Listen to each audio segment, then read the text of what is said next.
part of it somehow. So thank you very much for having me this morning. And congratulations on the very interesting Jornada de Estudos.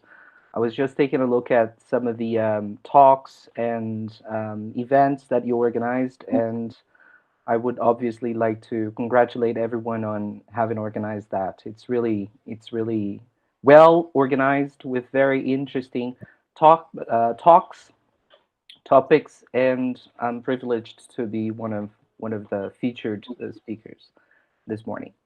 So there's just one little thing about my biodata. You have no problems with that. It's not your problem, but it's a bit outdated in the sense that I haven't mentioned, the group that I've been, conducting with so much effort. That is the AD group, Estudos Descritivo-Gramaticais e Línguas Estrangeiras, which was officially launched last semester actually, in CNPq. So in case you would like to know more about what I do and what some of my students do, just follow us on Instagram. I'm always sharing things there. So once again, thank you very much. And today I'm going to talk about, the title of my presentation is here. So reconstructing additional languages, a constructional blueprint. And in order for us to talk about this idea of constructing and reconstructing a language, we could do this from various different perspectives, right? We could adopt like the teaching or the learning perspectives of additional languages, identity relations, and a plethora of different elements could be approached for us to talk about such an important thing that is additional or such as additional languages. But the routes that I'm going to take for us to discuss this additional language reconstruction are three. And Garcia, would you mind? Yes. So we have language processing. So we're going to have this topic. This talk today will have three parts, basically. In the first one, I'm going to talk about language processing, which is something that rarely do we see people discussing when it comes to the learning and the teaching of additional languages. The second part, models of language acquisition. So I'm going to tap into at least two different models of language acquisition. And in order for us to talk about the one that I will defend or claim for here, we will have to think a little bit about some of the understandings of how language acquisition takes place, at least in mainstream linguistics. And last but definitely not least, I will talk about some of the teaching implications of adopting one usage-based approach to language learning, to additional language learning. So starting with the first part one, language processing. I would like, as I said to you, to say what a pleasant event it is to see you all here this morning, right? I could start this presentation by saying something like this. What a pleasant event it is to see you all here this morning.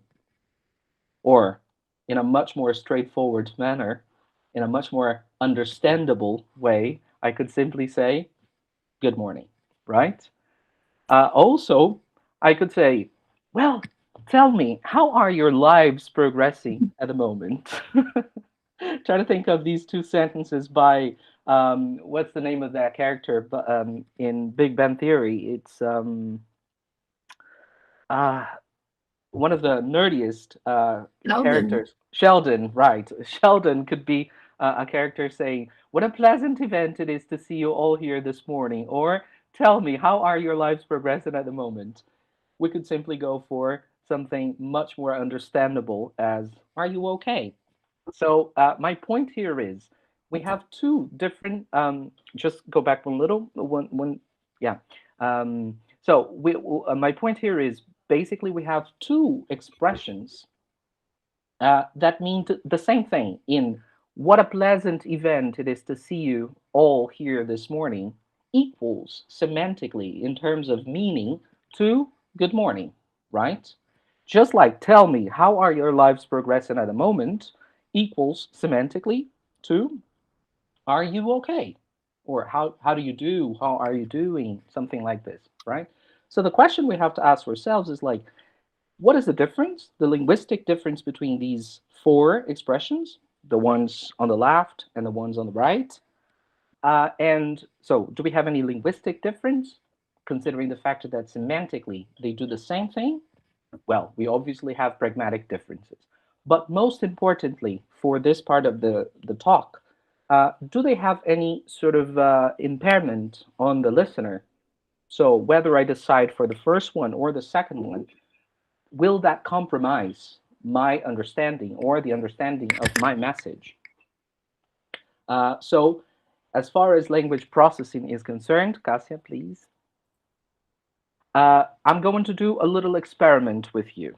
Okay, so don't click on it yet, Cassia.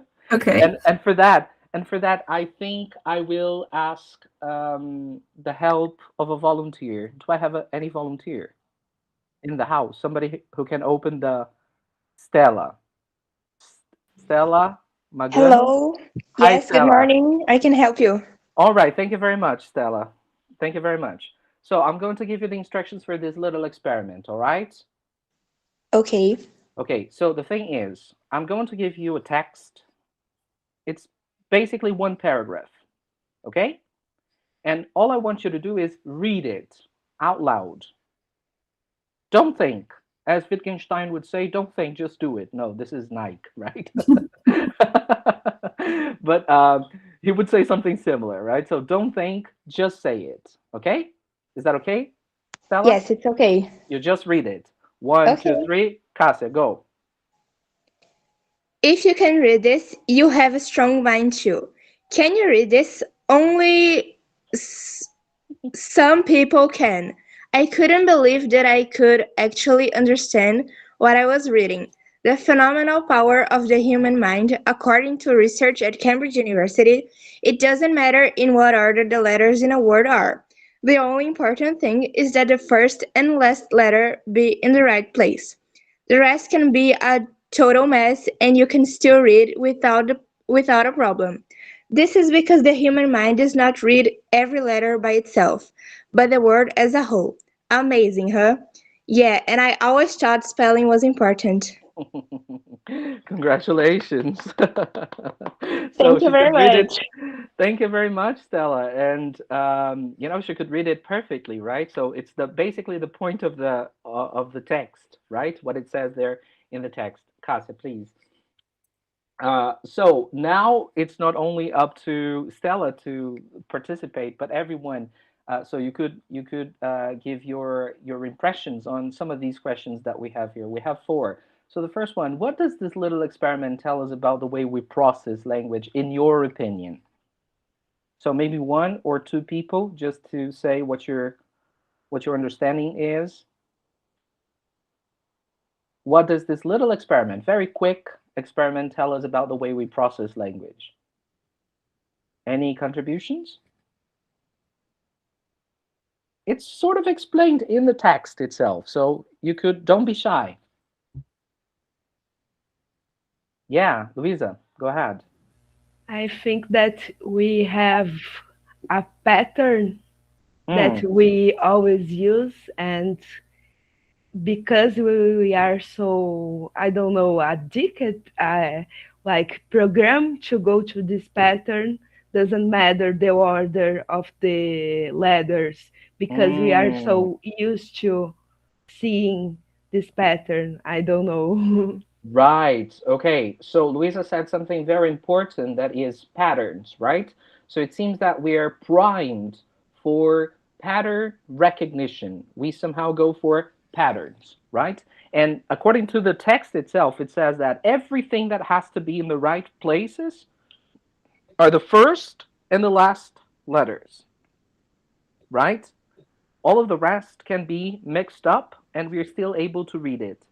But Stella, you stuttered a little towards, some of the words, didn't you? Yes, I did. Why do you think you stuttered a little? I think for me the most difficult words to catch it like directly with my mind was the smaller ones because I had to Okay, try to understand what it was. there you go. For me, the bigger words was easier to catch. I don't know why. Right. Wonderful, wonderful.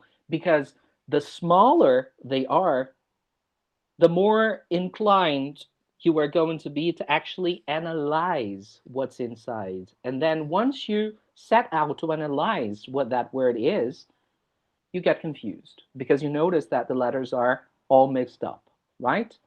So, in other words, what we are talking about here is when you implement a sort of holistic understanding or apprehension of that word as a picture, let's say, you don't have problems. You don't seem to have problems, okay?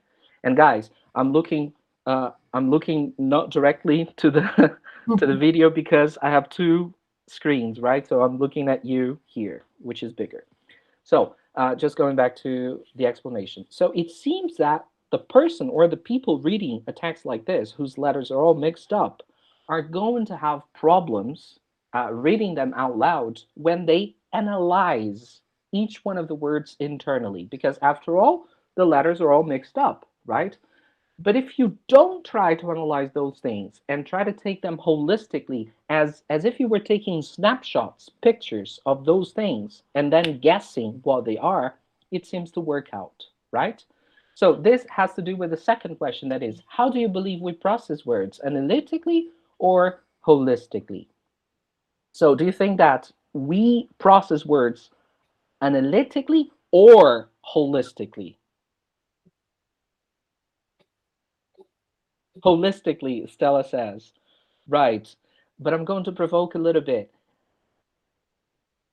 Mostly holistically, Rodrigo says. Interesting topic comment.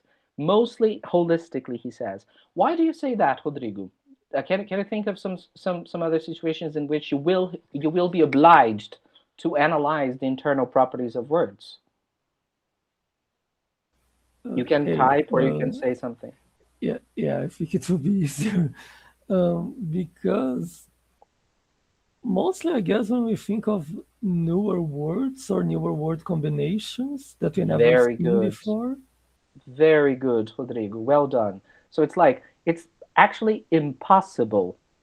It's a sort of waste of time to read analytically words that you were 100% familiarized with, right? Words that you read on a regular basis, that you recognize almost immediately. It's kind of useless. Just like it is impossible for you to holistically apprehend something you have never encountered before. So if you have never seen something, like, do you know what the Brazilian Portuguese word for a picnic is? If you know, don't say it, or don't write it. Luciano probably does. But I'm going to spell it out for you. It's, okay, somebody wrote? No? No? All right. So it's CONVES, COTE. What is the word? Convescote. That's right. That's right. So if you see it the first time, it's your own language, right? So it's impossible for you to apprehend these words holistically. You have never seen this word before.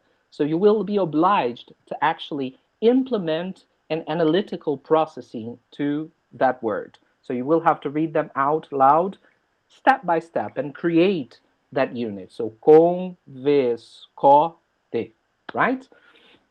But for usual words and for that little experiment, if we try, so question number three, what happens if we try to analyze the words while reading them? We get lost, right? Because all the letters are mixed up. So the analytical analyses, the analytical understanding of the words cannot be implemented there.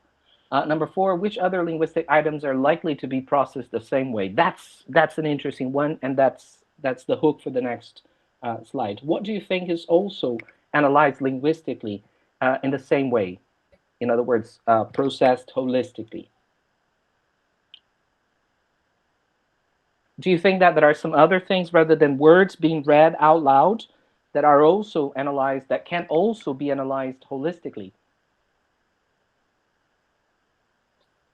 Rodrigo says, expressions. Right, Rodrigo. That's it. Expressions, right? So, Cassia, expressions, idioms especially. Very good, Cassia. So, Rodrigo says expressions, and he gave me the perfect contribution to actually for us to talk about some terminology. Because, yes, you're absolutely right when you say expressions, but just as a matter of getting you a little familiarized with different terminology, I brought this to you. So this, what Rodrigo is calling expressions, can be called in various different ways, right? And forms. So you could call them formulaic sequences, idiomatic phrases, pre-constructed sentences, non-compositional structures, non-productive forms, reassembled structures, frozen forms, etc., etc., etc., right? But a matter of fact, gambits, ready-mades, multi-word units, okay? So probably you have all seen different expressions meaning sort of the same things, right? Sometimes phrasal verbs, for example, are not called phrasal verbs. They're called multi-word verbs, so on and so forth. But the question is, whenever we have a difference in terminology, at least good terminology, is meant to capture the essence of a conceptual universe. Okay, so you give names to things because they are meant to capture the conceptual structure of that thing. Okay, so if somebody decided to say that an expression is a prefabricated stuff or a formulaic phrase or you know, a fossilized utterance, for example, they're coming from one specific perspective. For example, let's take 3 examples here to illustrate my point. Next, Cassia, please. So, for example, one of the ways that we can call those expressions, as Rodrigo said, are gestalts, right? And do you know where gestalts come from? We have borrowed in linguistics gestalts from psychology, right? And we have 2 examples of gestalts here. Okay, these are very, very well-known gestalts, right? Gestalts, therefore, are in psychology those images that have both things we've been discussing. So they have both a holistic understanding of the message, of the image, and also analytic understandings of it. Because if you take a look at this, let's take this one, for instance. What can you see here holistically?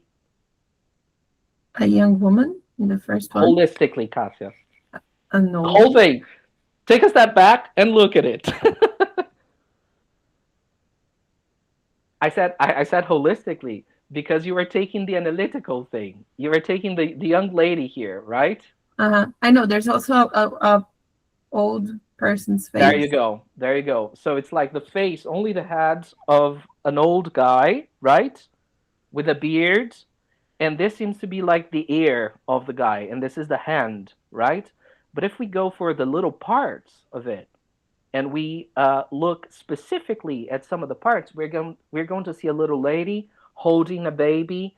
We're going to see that this is a lying dog on the street, right? Can you see it? This. I can't.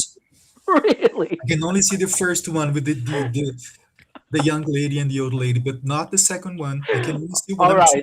I'm just not going to waste a lot of time here because afterwards you can try to analyze it, you know, at home. Go for this gestalt and try to see the different small images inside this bigger one. But there is an old lady here. There is a dog.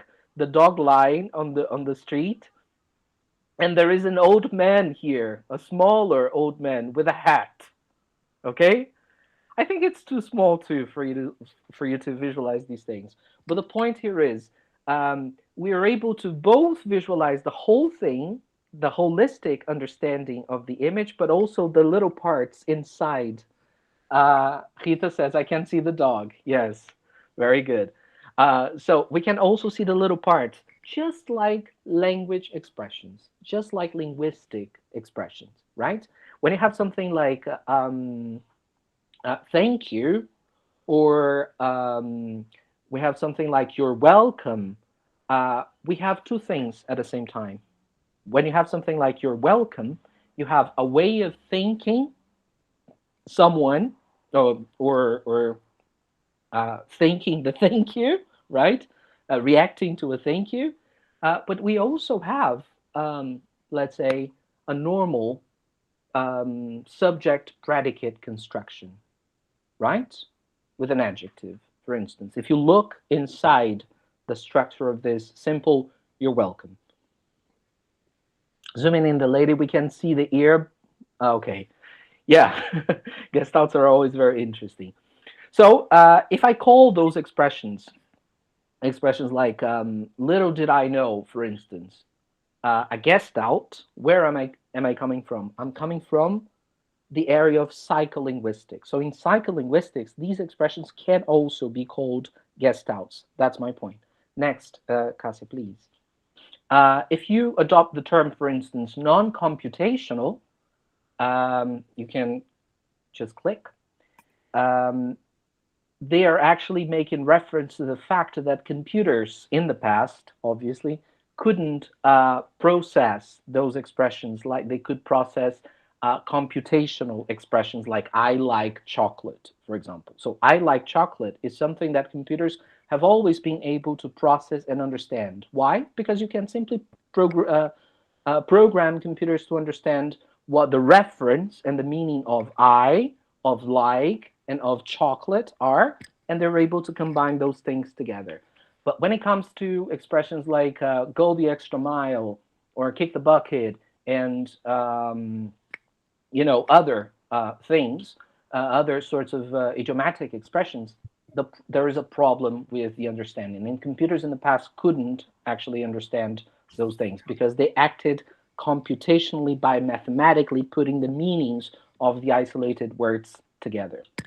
So gestalts or non-computational expressions are different ways that we can use to call those expressions. But those expressions are actually problematic, have always been very problematic for various different theories of language, not only language learning, but also language description and explanation.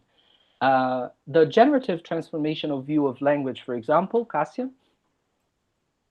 which is, by the way, still a very popular approach to language, has always, Cassia, if you can just click and show everything on this page. Yeah. So it's still a very popular theory in mainstream linguistics, right? And why is it so? It adopts, in this paradigm that we are discussing here, holistic versus an analytic approach to language, it adopts what we call an analytic view of language. Why is that? What does it mean to say that it adopts an analytic view of language? Language is seen as the result of the interaction between different cognitive modules, right? So you might have learned that in the do I still remember? It's Correntes Linguísticas, right? Correntes Linguísticas. Yes. So you might have learned and studied this in Correntes Linguísticas. So it's the this view of language sees language as the result of the interaction between different modules in the mind. And when I say different modules in the mind, the belief is that there is such a thing as a phonological module, a lexical module, a syntactic module, and a semantic module. But there is one special thing about syntax. What is it? Syntax is the core element of linguistic competence. All of the other modules of language are somehow subordinate to this central module that is syntax. What about lexicon, which is something that we're discussing here? Well, there in that model, in this analytic view of language, the lexicon is seen as a repository of words and idiosyncrasies, right?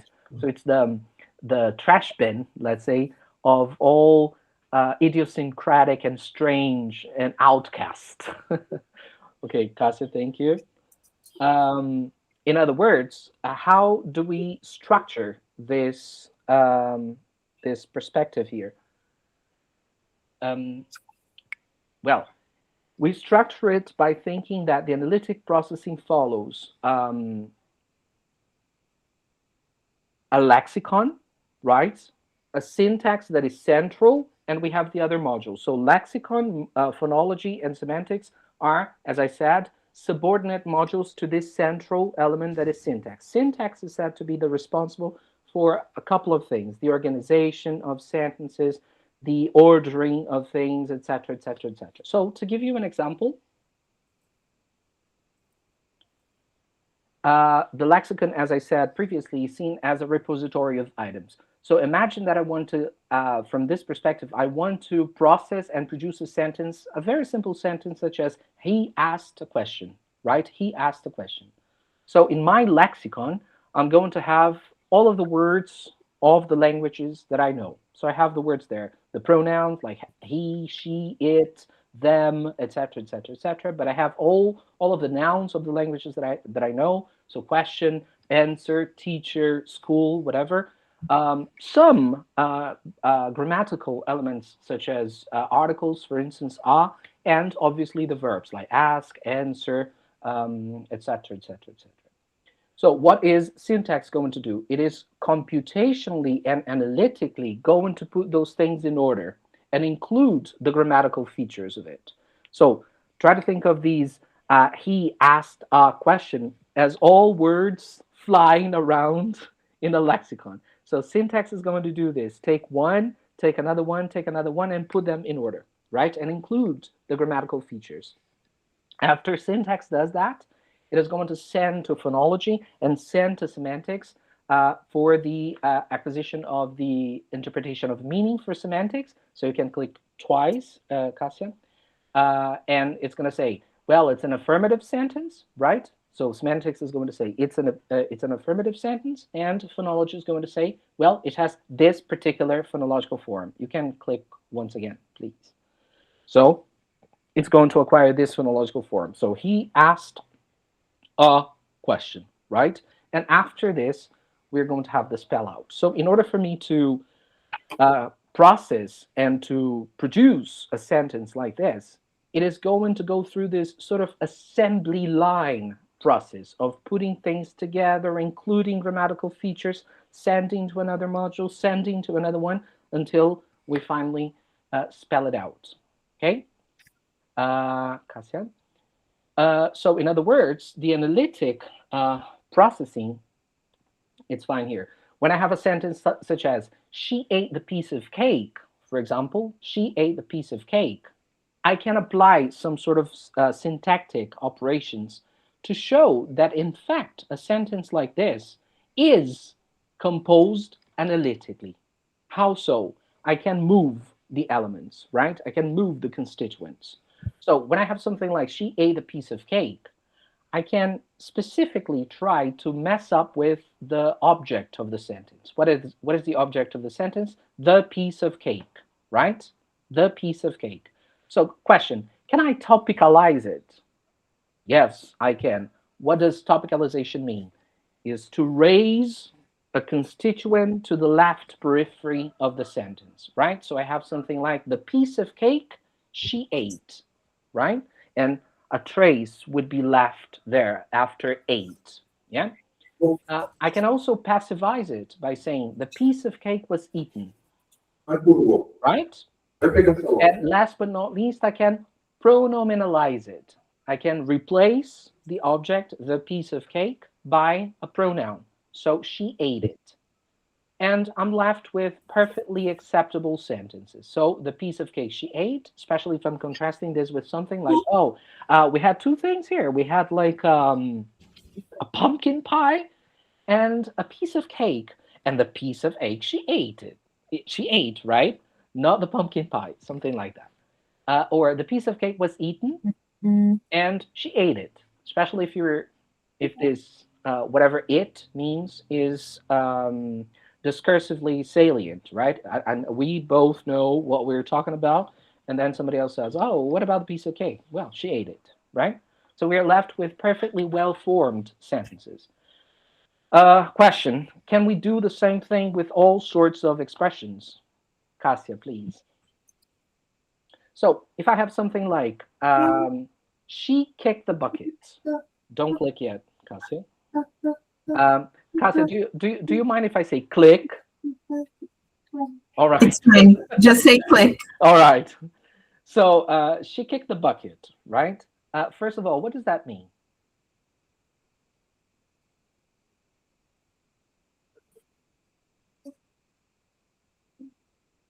She died, right? She died. She passed away. Very good. Death. Very good. She died. She passed away. I was expecting you to say she passed away. She died, right? She died. She passed away. So can we topicalize those things? Click. Well, just like I did in the previous one. So let's take a look at this. I mean, I still have she, subject, kick, verb, and the bucket, object. Just like in the previous one. She, subject, ate, verb, the piece of cake, object, right? But it seems to be problematic for me to raise the object of this sentence, right? So if I say, the bucket she kicked, this is ungrammatical, or the meaning has to be reinterpreted, right? It lost its meaning, as Stella said. So in order for me to say the bucket she kicked, it has to be literally a bucket that was literally kicked, right? And that's not what we're looking for. Pretty much the same thing with the bucket was kicked, and she kicked it, right? So I cannot do those things. In other words, click. In the first case, I do have, in the first case of she ate a piece of cake, I do have three constituents. I have she, subject, ate, verb, and the piece of cake, object. In the second, though, although structurally it seems to have the three ingredients, just like in the previous one, semantically, I seem to have two blocks, which are composed of she, subject, and kick the bucket, a predicate. A predicate that cannot be split, that cannot be syntactically broken, unless you would like to break the idiomaticity of the expression, right? So, in other words, the analytic processing seems to work perfectly with expressions such as she ate a piece of cake, but not that well with expressions like she kicked the bucket. Click. Holistic noticing, on the other hand, seems to be able to deal with expressions like she kicked the bucket, but also ungrammatical expressions like by and large, right? And I'm calling these ungrammatical expressions because you know that one of the universal rules of grammar says that we cannot coordinate things that belong to different parts of speech, right? So only nouns can be coordinated with nouns, verbs with verbs, prepositions with prepositions, adverbs with adverbs, etc., etc. And here I have by, preposition, large, adjective. Still, it should be ungrammatical, but it's a phrase, it's an expression, it's a gestalt, it's a non-compositional expression, it's a holistic expression. So idioms like pig in a poke, kick the bucket, hit the road, and also verbal expressions like give someone a hand, get a handle on, etc., etc., etc. In other words, for these sorts of expressions, I have to implement, click, a holistic processing. It's, in fact, Garcia, I have sent you the wrong presentation. It's fine, but I just had a little presentation here of with the meaning, with the definition of constructions, but that's all right. That's all right. It's fine. Let's just go on this way. So try to read this. The following slide as this independent evidence for constructional approach. So you can just click and show all of them. So coming from different areas, right? So coming from different areas to reinforce the fact that holistic processing or constructional, so whenever I talk about holistic processing of some things, try to think of constructional processing of things too, right? So I'm really sorry. It's my fault. I sent Garcia the wrong presentation. but I mean the core thing is here. Don't worry. I'm not teaching you something else. It's the right thing, just with a little difference. So the independent evidence for the significance, let's say, of a holistic process, holistic or constructional processing of sentence. So Professor Alison Ray says, the only way to decode and encode an expression like pig in a poke is to have a direct link from its phonological or graphemic form to its meaning. So in other words, we have to apprehend the whole thing as it is. If we analyze the internal properties of expressions like pig in a poke, we're going to be doomed to not understanding, right, or misunderstanding the meanings of those expressions. From independent evidence coming from corpus linguistics, so O'Keefe, McCarthy, and Carter, off the pack vocabulary, and the interesting thing is that they use themselves a holistic expression, right? So off the pack vocabulary enables fluent production in real time and would seem to be at least as significant as single word vocabulary. Rod Ellis from SLA, Second Language Acquisition, is going to say, language processing is sensitive to formulacity and collocation. And last but not least, from language processing experiments, McDonald and Chilcock are going to say, they are going to show with this publication in 2004 that eye movements to record reading time are going to be sensitive to formulacity too. So they give experimental subjects, sentences like this: one way to avoid confusion slash, and another one way to avoid discovery is to make the changes during the vacation. So they change the collocations to strange collocations and record the eye movements of people reading those things. And what did they discover? They discovered that sentences containing grammatical mistakes would take some time for some speakers to read. But whenever they were confronted with sentences that had collocational oddities, what happened was they took longer to read. And sometimes they went over that collocation and went back to that particular part. So if they were reading something like, one way to avoid confusion, fine, is to make the changes during the vacation. But if they read something like, one way to avoid discovery is to make the changes during they would go back, right? Why is that? Because, why do you think that is? Instead of me just giving you the answer. Number one, they're not familiarized with that chunk, right? So they're not holistically taking that chunk. And the second thing, they're trying to make sense of it. So they go back and try to understand what the point was. So avoid confusion is something that you would expect. Yes, exactly, Stella. So avoid confusion is something that you would expect. You avoid unpleasant things, right? You avoid negative things. Discovery is not necessarily a negative thing. Yeah. Garcia, please click. So in other words, as Rodrigo said right there at the beginning with the experiment, he said mostly holistically, right? Professor Ray, who is the one who proposes this dual processing of language, is not actually going to defend that every language element should be analyzed holistically. But she's going to say that each one of the language processing modes has its own sort of expressions to be, the material of language processing. So you can just click, Garcia, and show everything. So the analytic processing, therefore, entails the free interaction of words, whereas the holistic one focuses on prefabricated strings of words, okay?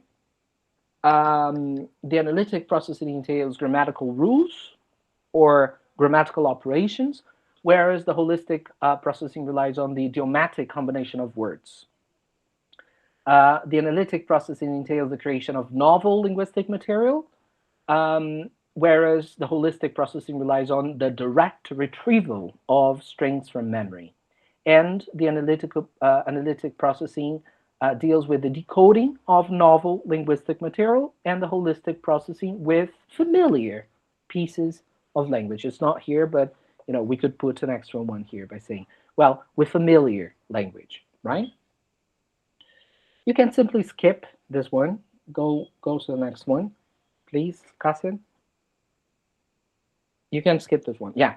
So the conclusions of this part is that in the words of Ray, the holistic processing to language, in the words of Ray, the holistic approach to language process seems to be more productive if one considers the teaching of foreign languages, right?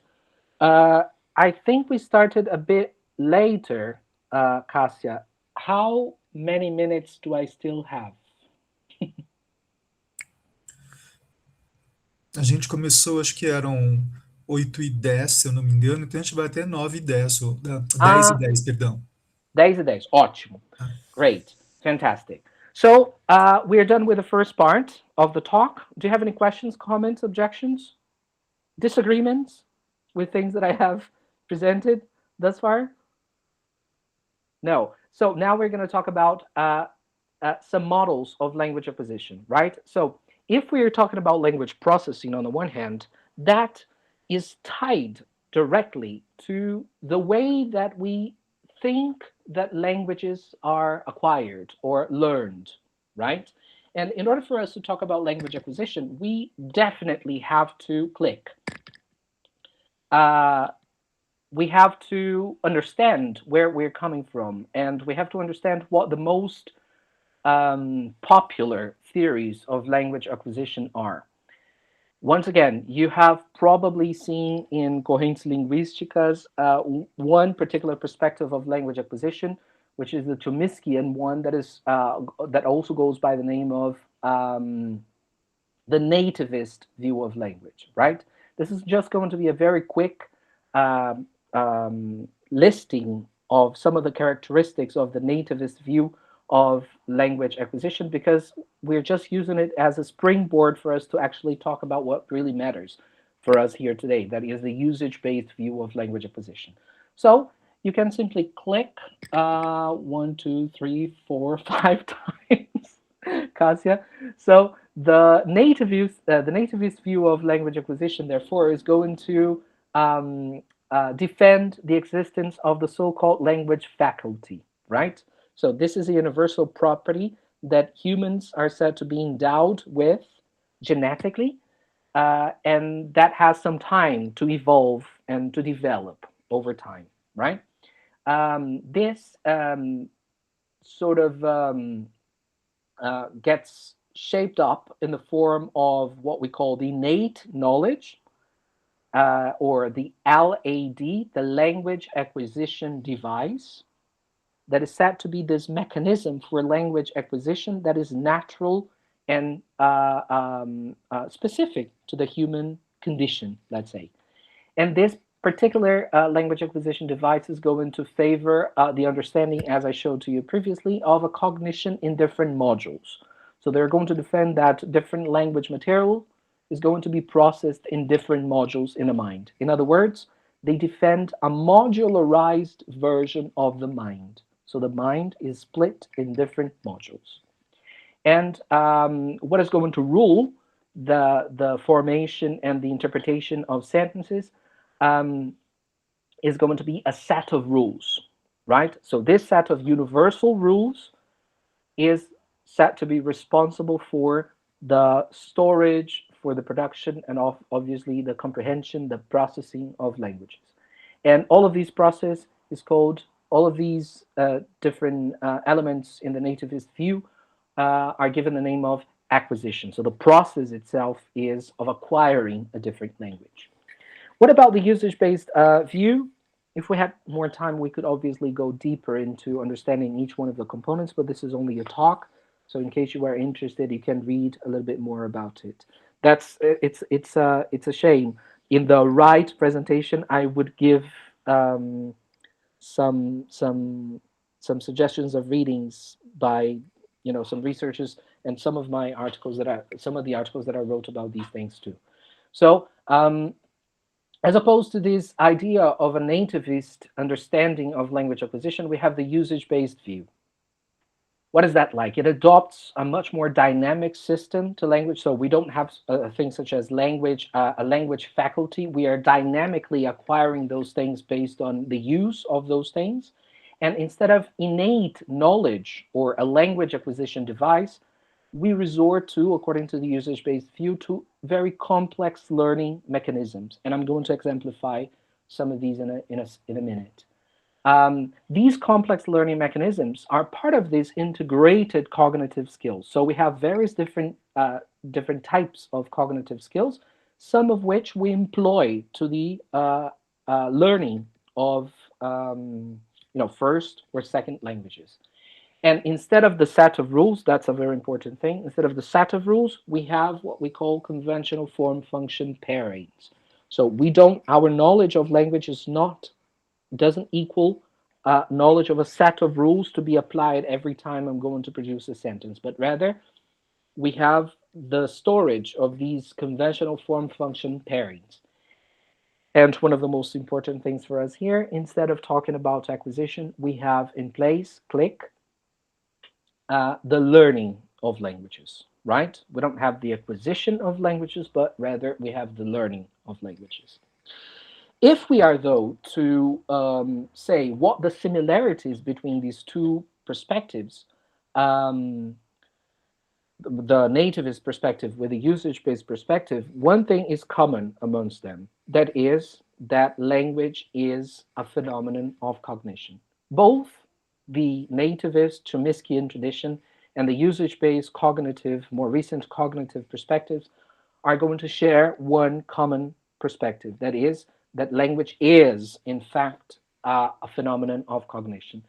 The only difference, not the only, but one of the most striking differences between both perspectives is that the usage-based perspective is going to say that language is both a cognitive and a social and a cultural phenomenon, right?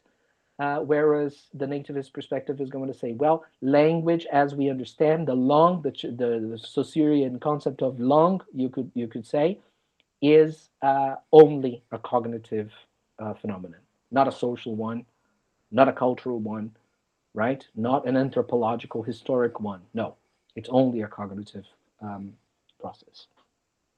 So in order to give you an example of this usage-based view, how language acquisition is understood to emerge from real contexts of use, click. This part I'm going to be click, click, click, because I want to show step by step, right? So unclick. Thank you. So if I have something like kick the bucket, for example, that we have already understood, and we know that the bucket here cannot be topicalized, for instance, right? If I say the bucket she kicked, I'm going to be left with an interpretation in which the bucket is a real thing, right? However, although we cannot do this syntactic operation with an expression like kick the bucket, it is true that syntactically it is formed of a subject, if I have something like she kicked the bucket, a verb, and an object, right? And I'm able, at least syntactically, to abstract away from an instance, a very fixed instance, that is, she kicked the bucket. And if I do this, for example, click, I have something like kick and then object, right? Now I'm replacing the bucket by a variable that is an object. So this variable can have various different values. Can you give me an example of something that could replace the slot object?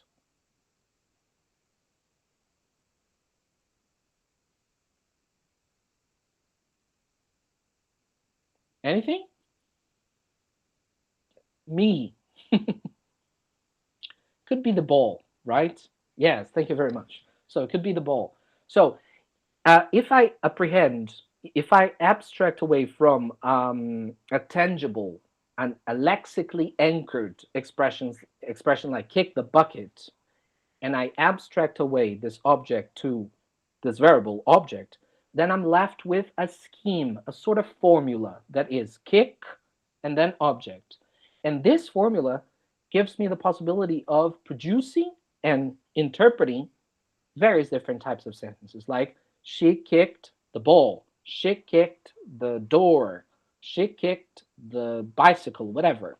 Whatever can be kicked, right? Can I say she kicked the water?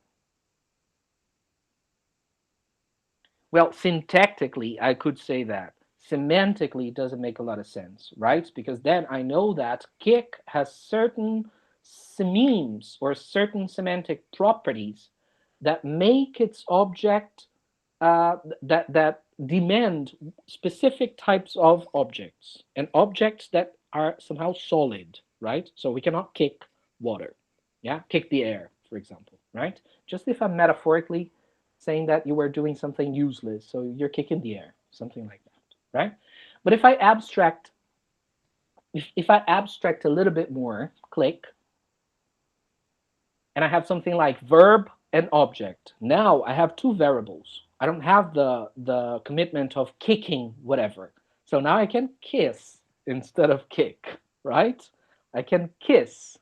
I can kiss my wife, I can kiss my dog, I can kiss my friends, I can kiss, right? So a verb and an object. Click. And finally, I can reach to the level of, I can get to the level of a verb phrase. What is the difference between verb and object? The one right here, verb and object, and verb phrase. The difference is that in the verb phrase, translation, syntagma verbal, right? In the case of syntagmas verbais, I can have intransitive things. So I can say, die, right? She died. Instead of having a verb and an object, I can have simply an intransitive one. My point here with you was to show the fact that from a very concrete instance, like she kicked the bucket, the child or the second language learner could be observing a physical instance, a lexically anchored instance like she kicked the bucket, and deriving grammatical knowledge out of this by abstracting away and away and away. Click. So in other words, what we're doing is in the red arrows, we are click and click. We are generalizing things based on observable data, right? So we are taking concrete or lexically concrete instances like she kicked the bucket, and we are deriving different formulaic structures out of it that are also going to make me able to produce different instances of language. But when I get to the top, actually not necessarily to the top, I can leave at any layer, at any stage here, and go back. What am I doing? I am creatively acting in producing different instances. So this, what I'm showing here, is basically the relationship between langue and parole.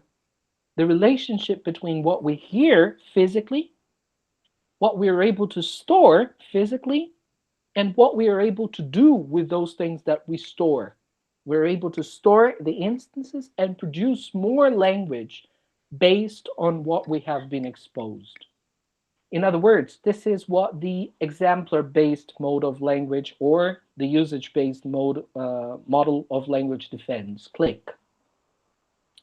It defends that grammatical development starts with the lexical formulas. Click. It also defends that children acquiring L1 or learning L1 analyze these formulas and elaborate complex and schematic units based on the observation of these instances. Click. And the process, this process of analysis takes place via cognitive mechanisms. So children are constantly employing analogy, categorization, but also generalization, creativity, granularity, expansion, metaphorical extension, etc., etc., etc. They're constantly doing this. Click.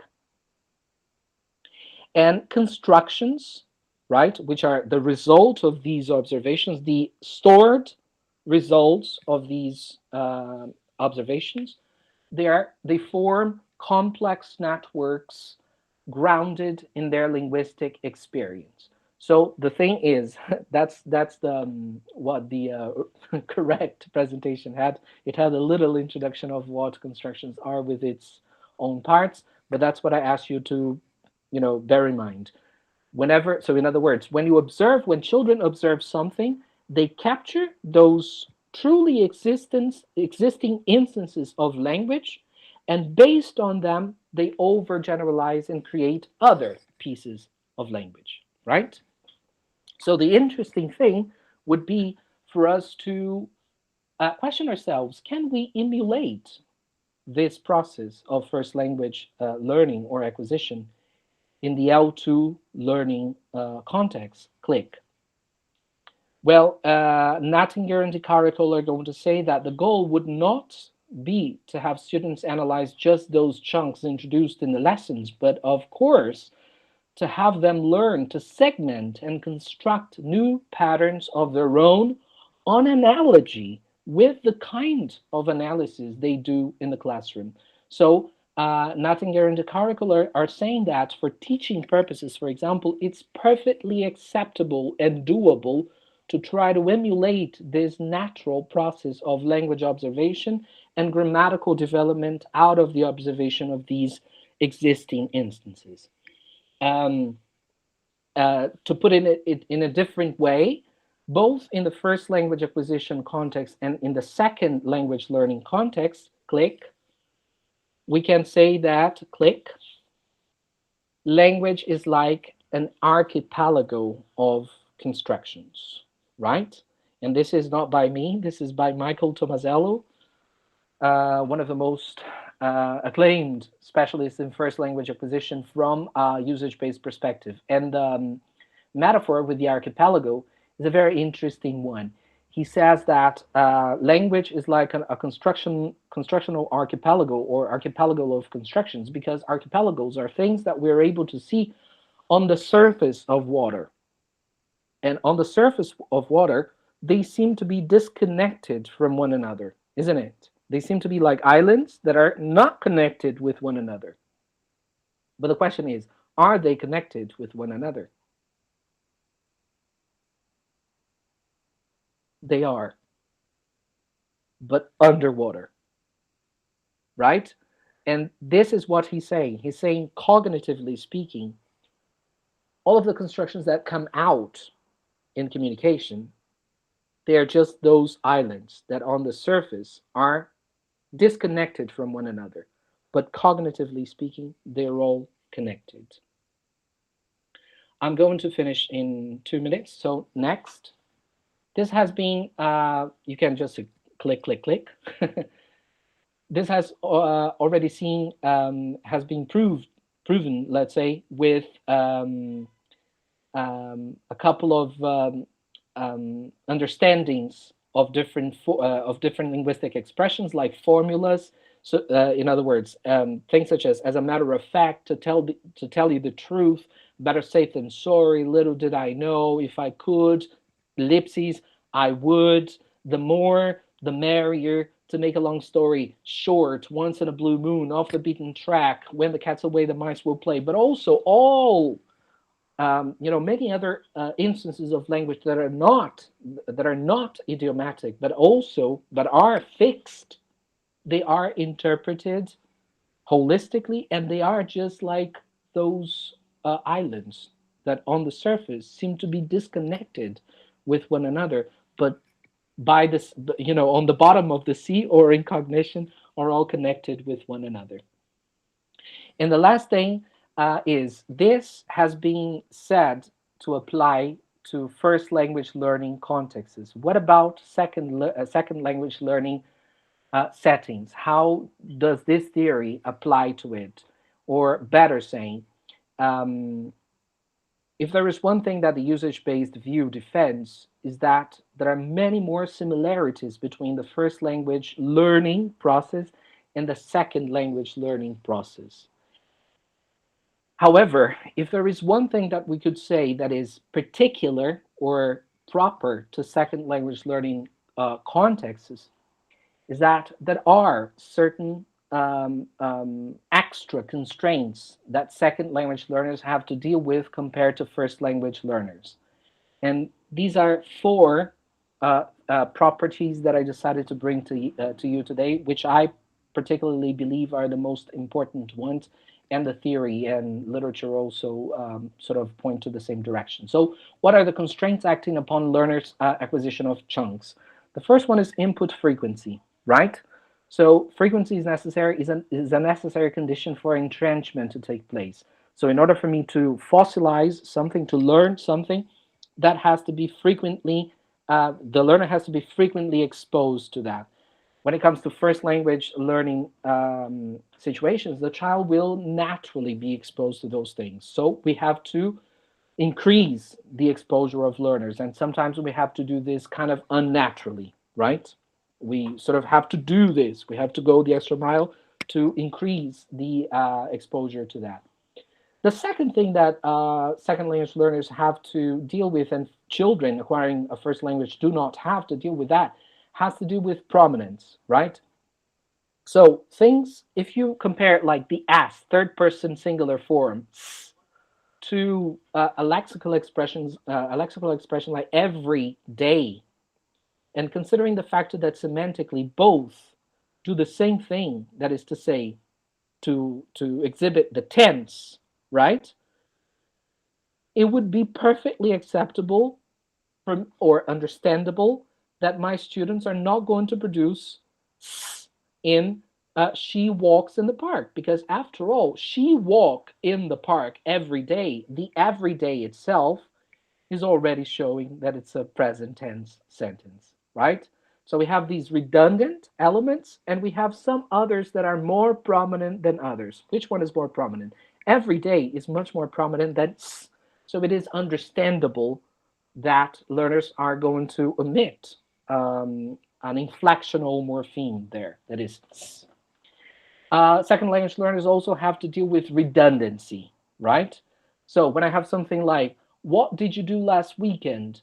Student, last weekend I visit my parents. Pretty much the same thing. It's redundant. Last weekend already showed and talked about the past. So why do I have to include this id, right?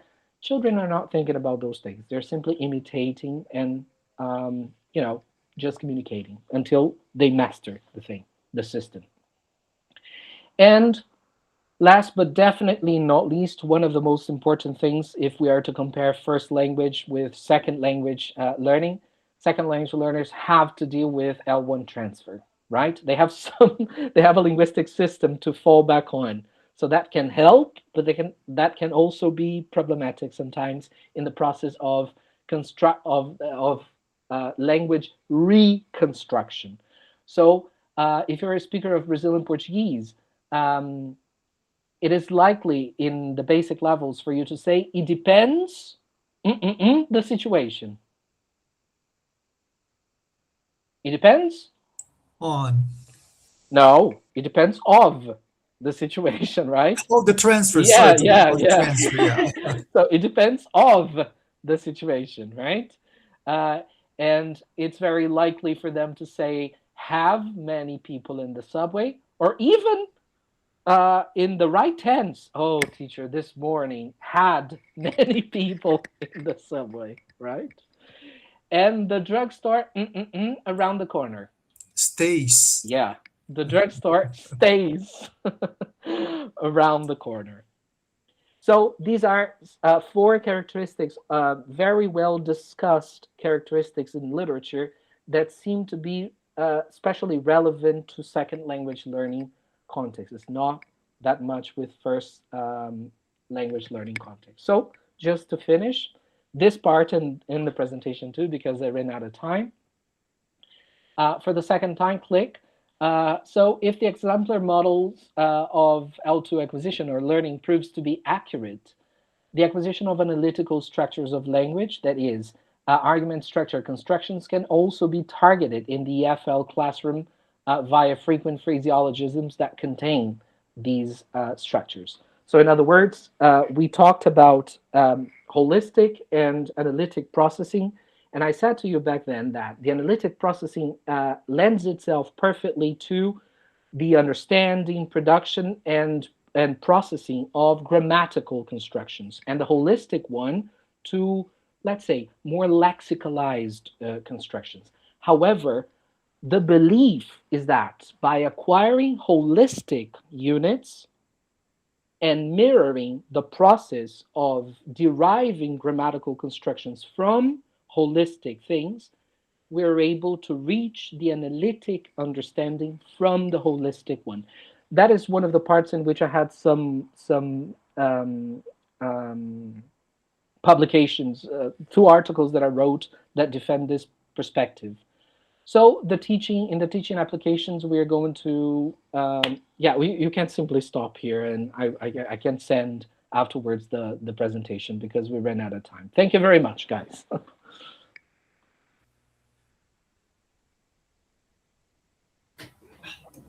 I would like to thank Rodrigo for the very insightful presentation. I want to say that unfortunately we do not have time for questions because we have another presentation, but I have good news, which is I'm thinking about opening a study group on construction grammar for Faculdade de Cultura Inglesa, because I'm also part of EDGE, the group that Rodrigo coordinates. So we will have lots of opportunities to ask questions about this like fascinating topic on that forum. And thank you again, Rodrigo. I'm sorry for the... Never mind, that's all right. With the slides and everything. Thank you so much for being with us this morning. And so now, everyone, we know that we have another talk by Juan Lopez, who is going to talk about another completely different topic about how to be an entrepreneur for letras professionals. So thank you again, Rodrigo. It's been lovely. All right, the last thing, adj.usp. Follow us on Instagram. Yes. And also, if you want to send me all the references that you mentioned that were not in the slides, and I can send to everyone who was present by email. Yeah, I'm going to send you the right presentation right after I find it. Thank you, guys. Bye. Cheers. Bye.